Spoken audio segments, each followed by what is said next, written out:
कहानी शुरू होती है 5 जुलाई को नॉर्थ कार्थेज, मिजोरी में, जहां निक डन अपनी ट्विन बहन मार्गो के साथ उस बार में जाते हैं जिसके वे ओनर हैं। आज उनकी 5वीं वेडिंग एनिवर्सरी है और निक अपनी बहन को बताते हैं कि उनकी और एमी की शादी अच्छी नहीं चल रही। जब वो घर लौटते हैं तो सामने का दरवाजा खुला मिलता है। लिविंग रूम में झगड़े के निशान हैं, ग्लास की कॉफी टेबल टूटी हुई है और उनकी वाइफ एमी गायब है। निक तुरंत पुलिस को कॉल करते हैं। डिटेक्टिव रोंडा बोनी और ऑफिसर जिम गिल्पिन इन्वेस्टिगेशन के लिए आते हैं। ये केस जल्दी ही बहुत फेमस हो जाता है क्योंकि एमी एक best selling children's book series amazing Amy की इंस्पिरेशन है।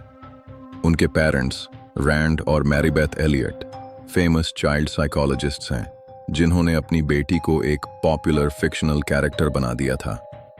प्रेस कवरेज की वजह से ये लोकल स्टोरी एक नेशनल सेंसेशन बन जाती है। परफेक्ट मैरिज की सच्चाई।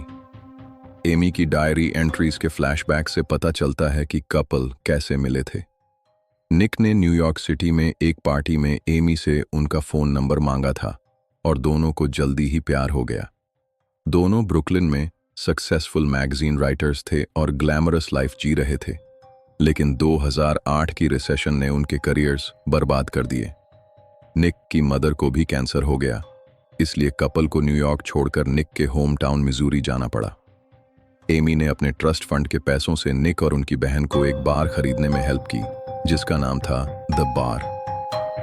डायरी एंट्रीज में बढ़ती हुई प्रॉब्लम्स दिखाई देती हैं। एमी लिखती है कि निक अब डिस्टेंट, लेजी और इमोशनली अनअवेलेबल हो गए हैं। वो लिखती है कि निक उसके साथ रफ हो गए हैं, उसे वॉल्स के अगेंस्ट धक्का देते हैं और डरावने बन गए हैं। आखिरी डायरी एंट्री में लिखा है कि उसे डर है कि निक उसे मार सकते हैं और वो प्रोटेक्शन के लिए गन खरीदना चाहती थी। इन्वेस्टिगेशन के दौरान डिटेक्टिव बोनी को पता चलता है कि एमी ने अपने गायब होने से पहले सच में गन खरीदने के बारे में पूछा था। इन्वेस्टिगेशन गहरी होती है। इन्वेस्टिगेशन के दौरान निक का बिहेवियर सस्पिशियस लगता है। प्रेस कॉन्फ्रेंसेस में वो ऑकवर्ड और अनकंफर्टेबल दिखते हैं और अक्सर इनअप्रोप्रिएट तरीके से स्माइल करते हैं। मीडिया उन्हें एक पॉसिबल सोशियोपैथ की तरह दिखाना शुरू कर देता है। डिटेक्टिव बोनी कई डैमेजिंग फैक्ट्स डिस्कवर करती है।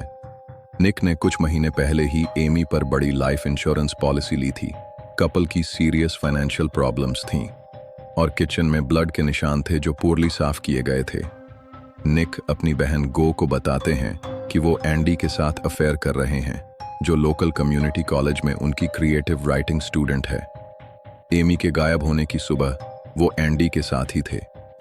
जब ये अफेयर सामने आता है तो पब्लिक की नज़र में वो और भी गिल्टी दिखने लगते हैं।